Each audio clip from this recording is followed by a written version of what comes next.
Thanks for being here. Subscribe to Cheating Stories Best, so you don't miss new stories. The daughter decided to tell the whole truth about the ex-wife, but what did the husband do next? Today's story with a similar plot. Enjoy watching it. I'm a very simple person, not in the sense that I'm simple-minded, but in the sense that I don't need much to be happy.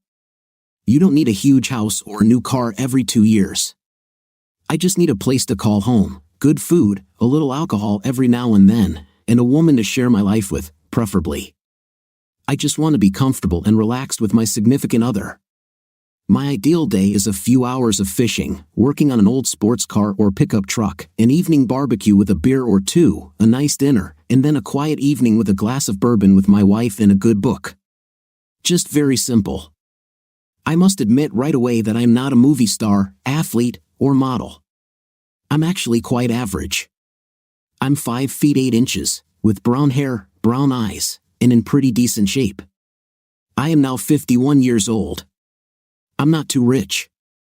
I admit that age has caught up with me, although I don't need pills to get started. It usually takes time to get ready for the second round. My current girlfriend doesn't seem to mind. Isabella is 45 years old, but she is still quite attractive. Her long, luxurious, shiny black hair hangs down to the middle of her back. Yes, she is Latina, quite a common occurrence for a native of Costa Rica. Her height is 5 feet 4 inches, with beautiful breasts of size 34C, a narrow waist, and wide hips. We've been together for a little over 5 years. I met her about a year after moving here, and we've been together ever since. A typical day for me starts at 5 o'clock in the morning. I get up, take a shower, get dressed, drink coffee, have breakfast, and go to the yacht. Before leaving, I always, without fail, kiss Isabella. Most days, I spend most of the morning fishing. Then I come back and sell most of my catch to local shops from the dock. Sometimes, to supplement my income, I take out a charter for tourists. I don't need it though. I have enough money to live almost the rest of my life. As I said above, I don't need a lot of money to live well, especially here. Having sold everything I caught, I return to the house where Isabella is preparing dinner. After lunch, I clean the fish I brought home and go to the garage to tinker with my latest toy. Currently, it is a 1967 GMC pickup that I am building. After a couple of hours, I'll drink a glass of bourbon or a bottle of beer and relax on the porch. Later, I'll fire up the barbecue and cook steaks, fish, or chicken for dinner. Isabella usually joins me with a glass of wine, and we chat about our days while I grill. After dinner, we both clean up and settle down on the couch, reading books and talking about all sorts of topics. In bed, we usually, although not always, make love before falling asleep in each other's arms. Even on nights when we don't have an intimate, we still cuddle in our sleep. We are both very happy and satisfied. It really is an idyllic life.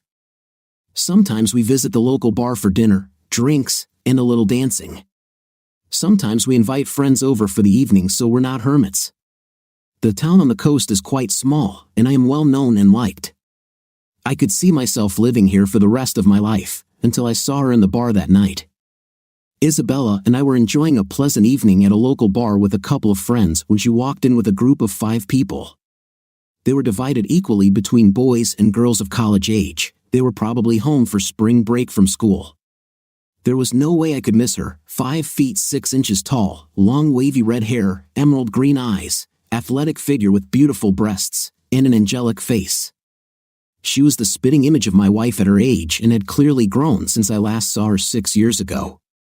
This may have just answered your question about why Isabella and I never got married despite being together for 5 years. The reason is that I'm already married. Yes, Isabella knows this and has accepted it. No, my wife has no idea about Isabella. What's more, she has no idea where the hell I am, and I'm doing everything I can to make sure she never finds out. If she found me, I would be in serious trouble. And now I realize that I'm in deep when my youngest daughter is standing in the same bar as me. We need to get out of here, and quickly, I whispered to Bella. Why? What's happened? She asked. Do you see that beautiful redhead that just came in? She nodded. Now you know exactly what my wife looked like when she was about 20. Damn, she replied. Luckily, we were sitting close to the door. When I saw the group move towards the bar, Bella and I quietly made our way to the door. We made up some excuse for our friends to leave, but they also knew it was urgent and understood. Later, I would have to tell them what happened. I saw the bartender pointing to the table we had just vacated as the door closed behind us. Crap, so you're probably wondering what the hell is going on. In fact, you probably already understand the general idea, but now you need to fill in all the details. The fact is that I'm hiding from my unfaithful, psychopathic wife. She cheated on me and then planned to rape me in the divorce if I didn't just walk out of it without clothes. I decided I wouldn't let this happen. I used to be known as Damon Lewis. That was my name when I was born. This is still my legal name, but I no longer use it for obvious reasons. I grew up in a small town in California. I was the middle child, having an older brother and a younger sister. Out of all of us, I was the only one who went to college. My parents died in a car accident when I was a junior in college, and my brother died in a construction accident about a year after that. My sister and I never got along, so after our parents and brother died, we just grew apart. We don't even exchange birthday or Christmas greetings anymore. I graduated from university with a degree in civil engineering and moved across the country to find a job. I had already been working for a large engineering firm for several years when I met Patricia. Pat was a friend of a friend whom I met at a party on a Saturday afternoon. She graduated from college with a degree in history and was currently working as a barista at a local coffee shop. After talking with her for half an hour, it became obvious to me that she attended college for two reasons. Firstly, it was a way to keep herself from growing up for a few more years, and secondly, she was actually going to get her Mrs. degree. For those unfamiliar with this terminology, a Mrs. degree is when a girl goes to college for a husband. Yes, I know there should have been red flags. Unfortunately for me, she was incredibly beautiful, charming, witty, and seemed quite intelligent. We seemed to get along well, and I asked her out. She agreed. I took her to a nice restaurant and then to a show. We had a good time, and I asked her out again. She agreed. After a few more dates, we decided to become exclusive. On the fifth date, she spent the night with me. She was just as gorgeous without anything as I had imagined. 3 months later, I proposed. A year later, we got married. We settled well into our married life. She quit her job to become a full-time mom when she found out she was pregnant. 6 months after our wedding, James Damon Lewis, the light of our lives, was born. Less than 2 years later, Michael John Lewis was born. 2 years after that, Sherry Patricia Lewis appeared in our lives. All three were wonderful, healthy children. It didn't take long for Sherry to have me completely wrapped around her little finger. She became daddy's girl. We decided that 3 was enough, and after Patricia, we tied the tubes. Life was wonderful. Patricia stayed at home and raised the children, and I worked to provide for the family. I earned a good income, so my children and my wife did not need anything. At 30, I was promoted to senior engineer. A year later, we bought a house in the suburbs. They both drove nice cars, and I had a 1972 GTO in my garage. Patricia and I still made time for each other. We had a monthly date night where we hired a babysitter to go to dinner and a show or some other event. We still had a fulfilling night life.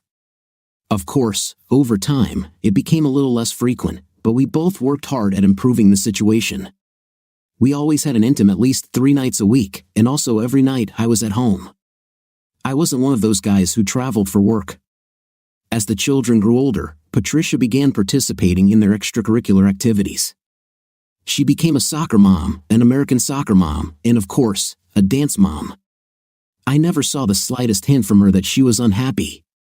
I attended every show, game, and event I could. I don't think I missed more than 5% of the kids' events. On April 7th, a few months earlier, I had turned 45. The children were at school, and it was lunchtime. I had just left a construction site that I was visiting near my home and decided to stop there for lunch. I was following another car about a half block ahead of me on my street when I saw it turn into my driveway. As I drove closer, I saw a man get out of the car. I could not believe it. Danny Johnson was my best friend. He knew I wasn't home, so what was he doing here? Something was wrong. I decided to just drive by and park a little further down the street. I got to a place where I was far away but could still see my front door. I watched it, walked up to the door, took out the key, and went inside. I called the office and said I was stuck on a project and would be back late. After getting out of the car, I returned to the house and walked around the backyard. I knew there was a small gap at the bottom of the blinds in our bedroom, and the blinds on the patio door are usually left open. Sneaking along the back of the yard, I was able to hide behind some bushes so I could see through the French doors. My wife stood there in a very short robe, passionately kissing my ex-best friend. Yes, I already took out my mobile phone and filmed it. As they moved towards the corridor, I also moved to look out the bedroom window. I filmed everything on my phone. She threw off her robe as soon as she walked through the door.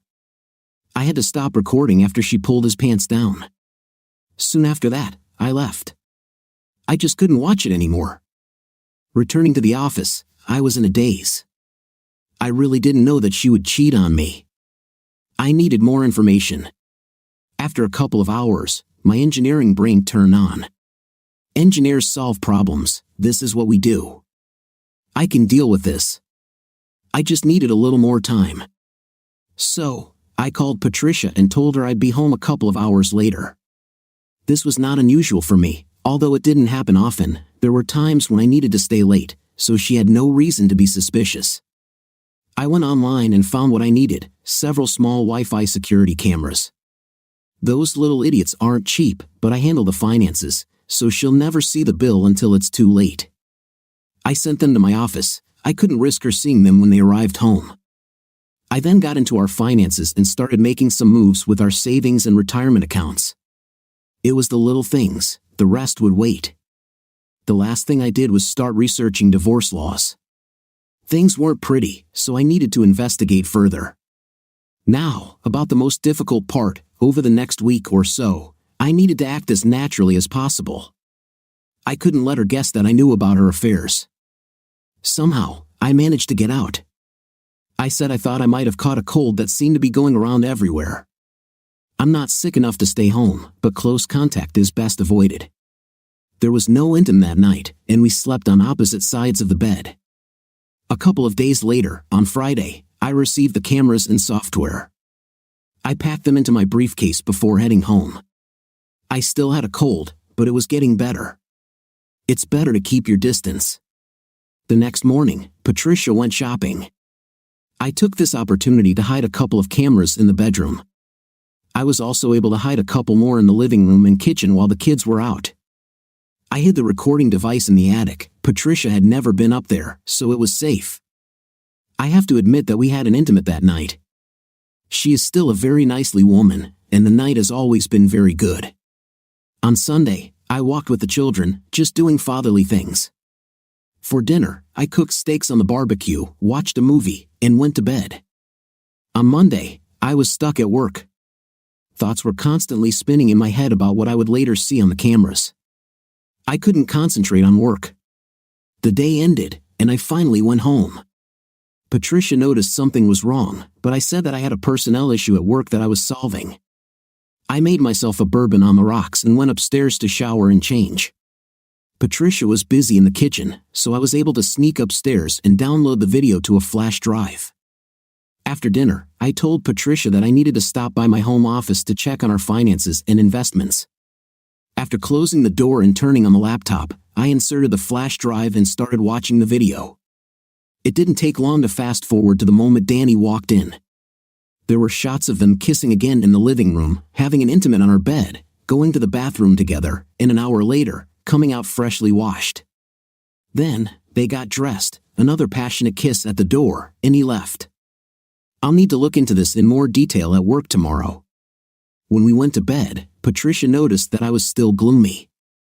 I explained again that this was a personnel matter at work and I couldn't discuss it, but I would probably end up having to fire someone I liked. She understood and knew how much I hated firing anyone.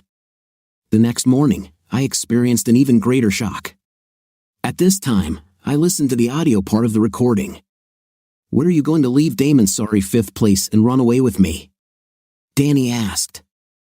"I can't yet," she answered. "I want to wait until the children finish school. Until then, he will distract them too much. Besides, he makes very good money, and I want to accumulate some good capital before I take him to the cleaners." "You hate him so much," he said. "No, I like him, and he provides for me well. But I never really loved him. I always saw it only as a good meal ticket. He's also decent in bed, but I've never seen him as more than a friend with benefits. The thing is, when I divorce him, I will need as much of his property as I can get in order to live the life I want." "Why not just find another husband with whom you are more compatible?" he asked. "What? How are you going to divorce your little wife? Besides, he would have exposed you too, and you don't earn enough to support me the way I want. I would still have to find some measly job to make ends meet, like Donna is doing now." "Suppose he finds out about us," he said. "He can try, but then I'll just give him the facts. If he does, I will rape him in the divorce. I have not worked since about 6 months into our marriage. This means that I will receive alimony of several $1,000s a month, plus all child support, their education, health care, as well as much of our savings and retirement accounts as I can get. I will also get a house and full custody of the children." After hearing all this, he will have no choice but to sit back and accept it. Believe me, if he wants to try to start a war, I will destroy him. "Okay, I've heard enough. It's time to cast the bait." I spent the rest of the day researching the divorce laws in this state. Things were pretty bleak. I went into our law office and discussed this with one of my friends who is an attorney. We talked for about an hour. Although this is not his area of expertise, it was pretty clear that I would have to, at a minimum, pay child support, give her the house, half of my savings, half of my pension, and also pay a fairly large monthly alimony to support her since she never had a paid job during our marriage. No, the state doesn't care that she is a traitor. Besides, if she had a real shark lawyer, things could have been much worse. Crap, I was completely screwed. There was only one thing I could do, and it would hurt like hell. It took another 2 months to get everything ready. It was expensive, but much cheaper than the alternative. I managed to get fake documents that were professionally done through old school friends who went the other way. I quit my job and cashed in my pension. I also refinanced the house for the full appraised amount and put that money into one of the offshore accounts. Yes, it was going to ruin my credit score for the next 7 years, but screw it. I went online and created several offshore bank accounts under different names in Belize and the Cayman Islands.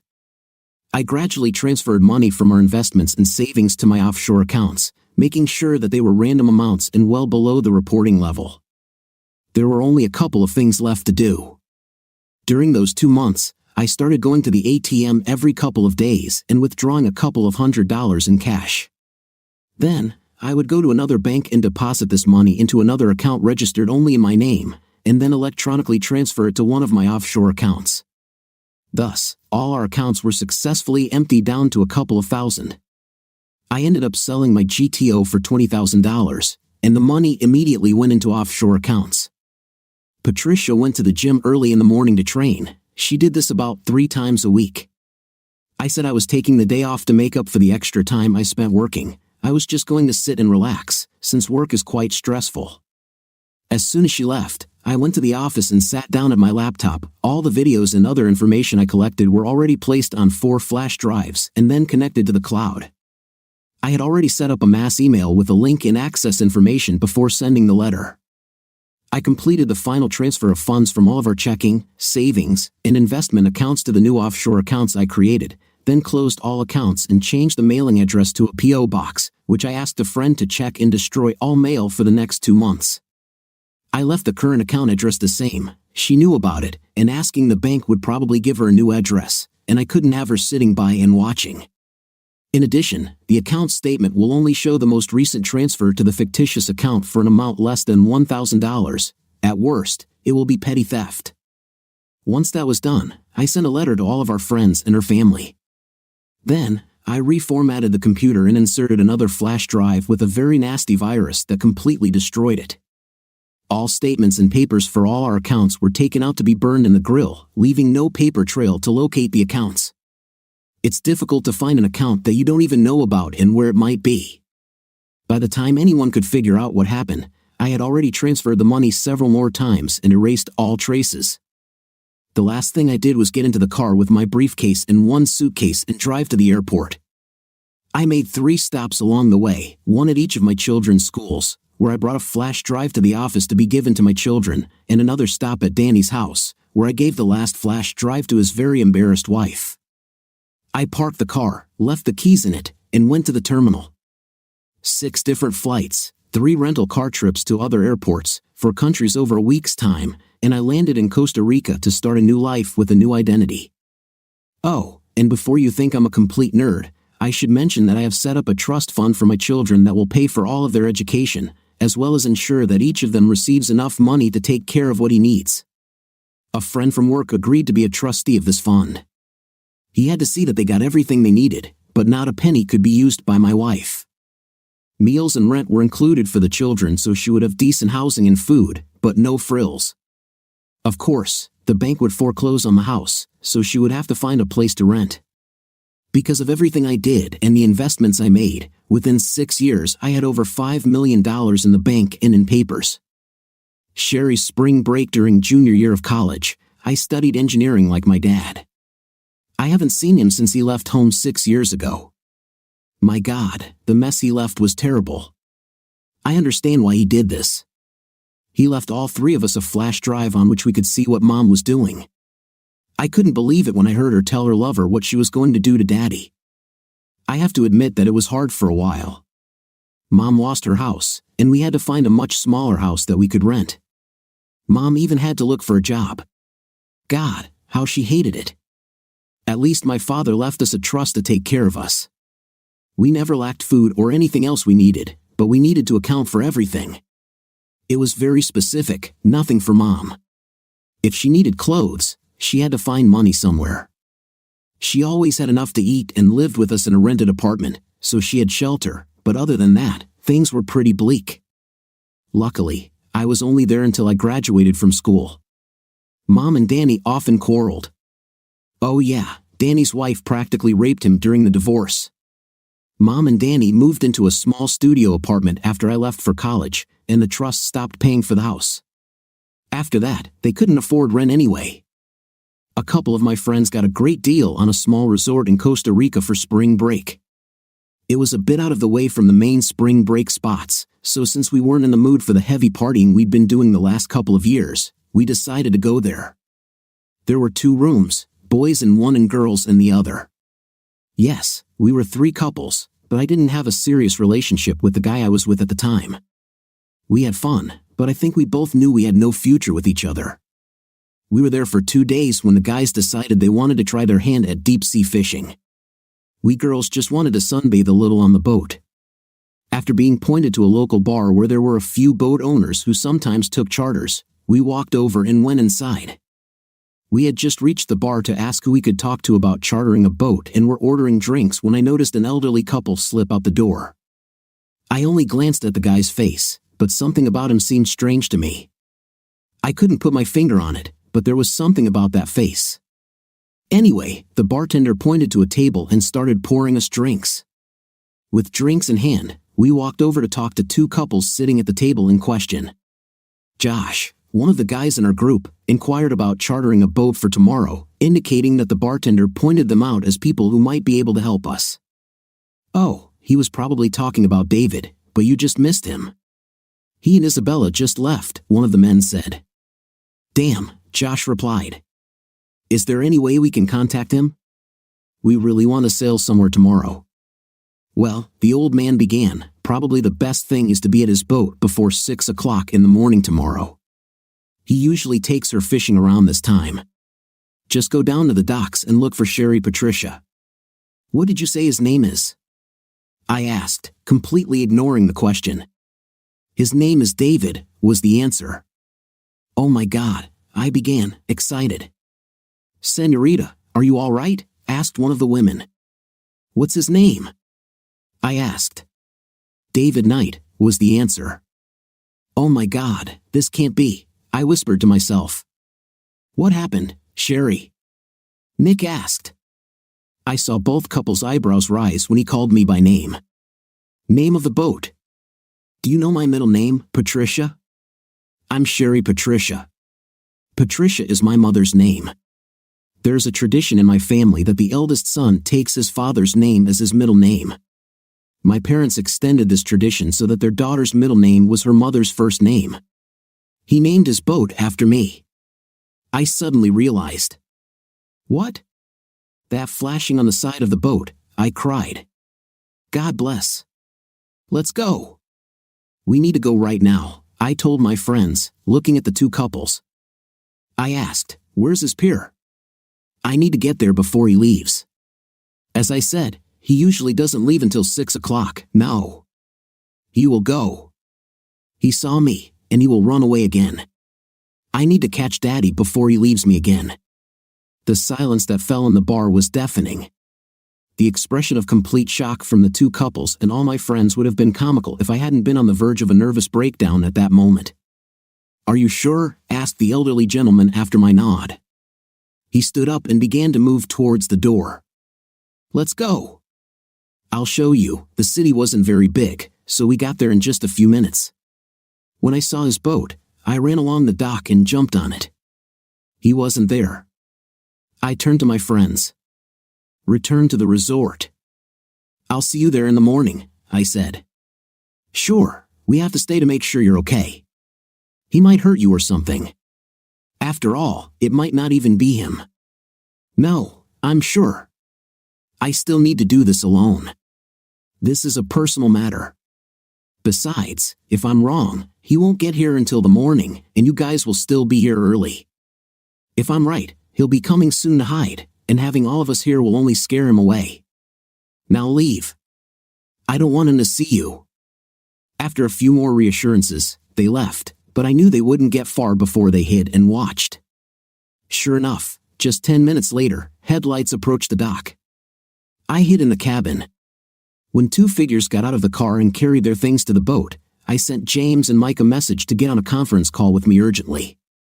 Once they were connected, I told them to keep quiet and that I was putting them on speaker.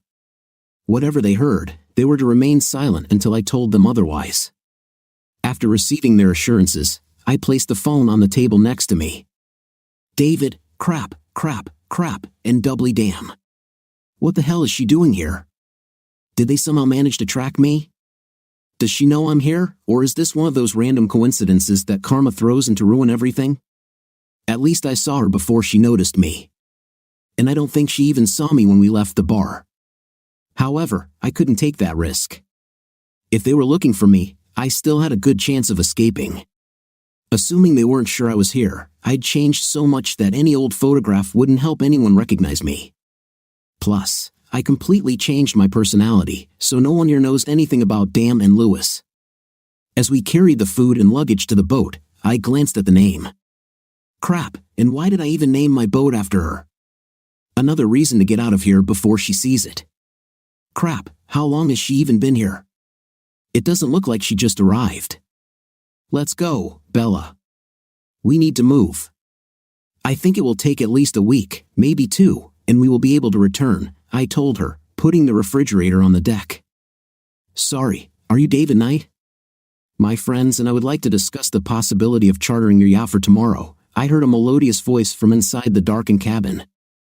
No, let it not be her. Sorry, but she is unavailable.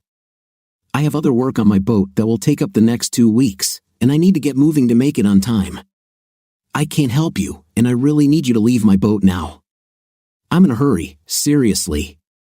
Daddy, are you planning to run away from your daughter again? She said. I have tried. I really tried.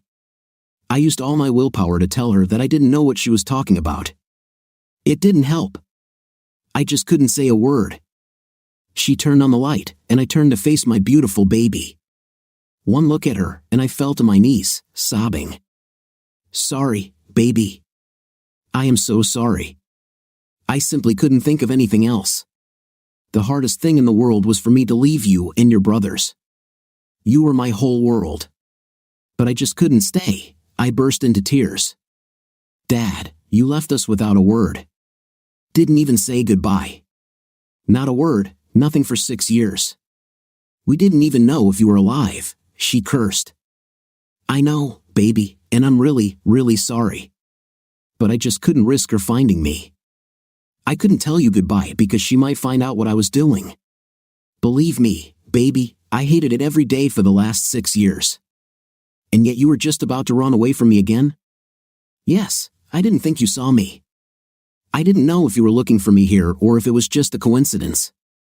If it's just a coincidence, then I thought it would be less painful for you if you never knew I was here. If you're looking for me, I couldn't risk you telling your mother or the authorities where I am. Well, the second part makes sense. After all, you'll probably be facing jail time if they can get you extradited back to the States. Of course, that is unless your wife finds a way to get here and kill you first," she said, with a truly evil smile. "I'm sorry I put you through that, baby. I wouldn't want to, but I just couldn't go through with what she had planned. I would have been gutted by her, or she would have smeared me and never let me see you again while I paid her to be whoring.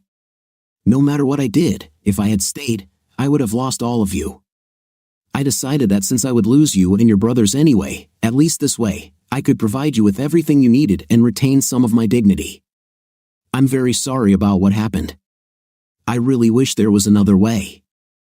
So, I guess as soon as I get off this boat, you're going to sneak out of here?" I laughed a little at this. "No, I believe it will take your mother at least 3 days to get here, and to attract the authorities, it takes even more time. I'll stay here for a couple more days. Additionally, I have information about a small group that may be interested in chartering my boat for tomorrow," she smiled. "Only if I get a family discount. Now, won't you introduce me to your friend?" After the meeting took place, Sherry asked, "Why haven't you gotten married yet?" "Because it seems like you're both in love." "Actually, there are 2 reasons. First and most importantly, as far as I know, I'm still married to your mother. Secondly, I will only marry under my real name. If I use it, I could be tracked, and that could cause a lot of problems." She smiled wryly, and then said something that made my chin hit the floor. "Hey Mike, you're the lawyer here. What do you think about what he just said?" I almost fainted when I heard his voice. My gaze suddenly fell on her mobile phone, which was lying next to her. "Well, Dad, since your mother managed to divorce you last year because you abandoned her, you are free and clear in this matter. Secondly, while it is technically true that you can be found by your real name, this will require either a lot of money to invest in research or someone's tip to point them in the right direction. But even then, it will take money to check this and then do something about it. Speaking for myself, after studying all the information you left me, I have absolutely no intention of telling my mother anything that she could use to find you. Besides, she and Danny Boy are barely making ends meet right now, so I highly doubt she'll even have the means to try to find you. This is just my personal opinion. I can't speak for Sher or James. I agree with Mike too, Dad. I'm going to tell my mom that I talked to you on the phone, but I have no idea where you were when you called. I heard James's voice on the phone. Of course, it was hard for us for some time, but I blame my mother for the fact that we found ourselves in this situation. I was angry at you for a while, but then I realized the position she put you in. Do you see, Dad? Because of us, you don't have to worry about anything. But there's one catch: you have to invite all 3 of us to the wedding. I'm also planning to come here for the summer holiday, so you better guarantee that you have a place for me for a couple of months, Sherry added. Isabella and I talked a little more with Sherry and the boys before they needed to hang up. Sherry then walked onto the deck and called her friends to come on board. She laughed when they asked how she knew they were still there. The next day, everyone had a great time by the ocean. I gave them a family discount. Sher spent a little more time with me the rest of the week before she had to go back to college. True to her word, she spent 2 months with us during the summer. I had some additions for next summer when the boys were coming too. Isabella and I got married that summer while all 3 of my children were there. 5 years later. Are you ready, Princess? I asked. More than ready, Daddy, Sherry replied. I nearly fell to the floor laughing at the looks on Patricia and Danny's faces as I walked the little girl down the aisle. Danny was outraged when Sherry passed him and asked James to walk her down the aisle at her wedding. They didn't know it was a setup. I was the one who was actually going to marry her off, yes, James was completely aware they did this to hide the fact that I would be there. If Isabella later told me that she received many questioning glances as Mark led her to the front bench, it wasn't until I finished my part and sat down next to her that people started to understand what was going on. "Who gives this woman in marriage?" asked the preacher. "Her father does it," I said. I felt Patricia's gaze on my back. Oh, she knew the kids were talking to me. I just didn't know how tight it was. She also didn't know where I was when I told her not to give Sherry away. I thought she would explode. It wasn't until later that she finally understood how Sherry and Noah were able to afford such a beautiful wedding and reception. The ceremony was beautiful, and Noah was truly a wonderful guy. I saw it in their eyes when she brought him out to meet me. Their love was real and would last a long time. "We need to talk," Patricia hissed at me as we walked into the reception hall. "I actually don't think there's a need for that. I already know that I didn't do anything wrong, and I'm not interested in whatever you come up with to justify your betrayal," I replied. "You stole all my money, you an idiot." "Well, I just thought that this was payment for what you took from me and gave to someone else. Did you really think that I would agree with you cheating on me and even pay you for it?" With that, I turned my back to her and left. The reception was a great success. I paid for the entire bar. When the DJ announced the father-daughter dance, Danny stood up and moved toward the dance floor. Sherry just brushed past him like he wasn't even there and took my hand to ask me to dance. Of course, Isabella and I also danced a lot that evening. My sons also did not fail to dance with her several times. James's wife and Mark's fiancé asked me to dance with them a couple of times. How could I refuse? Both categorically refused Danny when he asked them to dance. I think this is what finally threw him off balance. Like I said, it was an open bar. Danny obviously took full advantage of this. He was humiliated all day, from the time I walked my daughter down the aisle in his place, to not being mentioned at her wedding, to being ignored at the father-daughter dance, to being flatly denied when he invited my son's wife and fiancé to dance. He felt his liquid courage when he finally decided to try to put me in my place.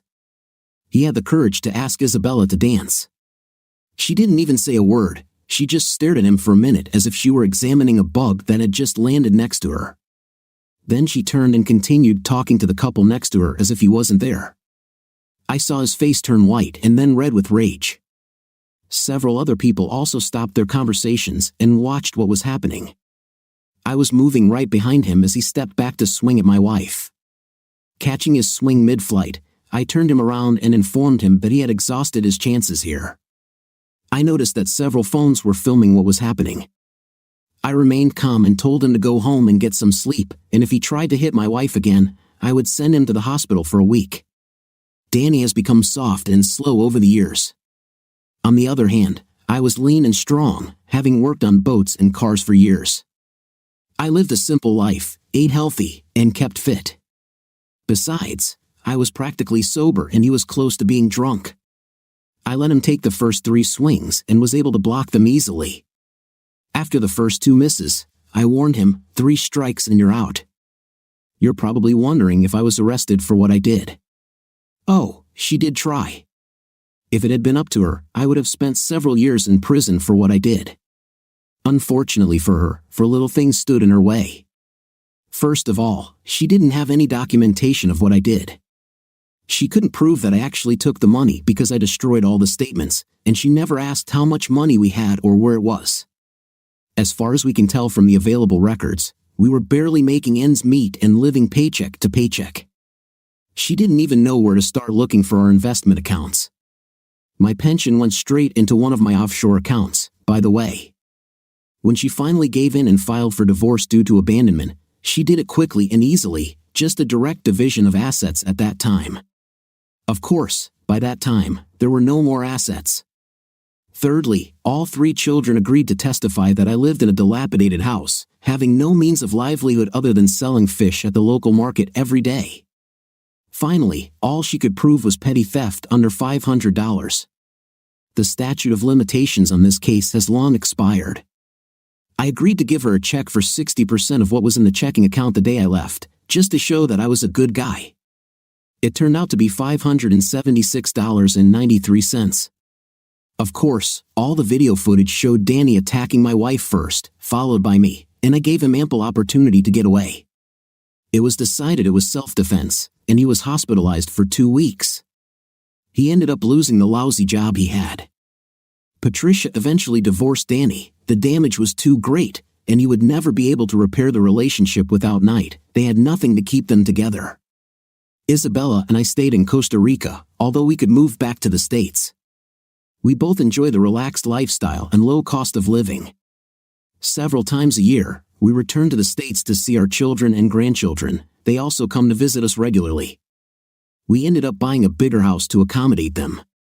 By this time, my anger towards Patricia had subsided.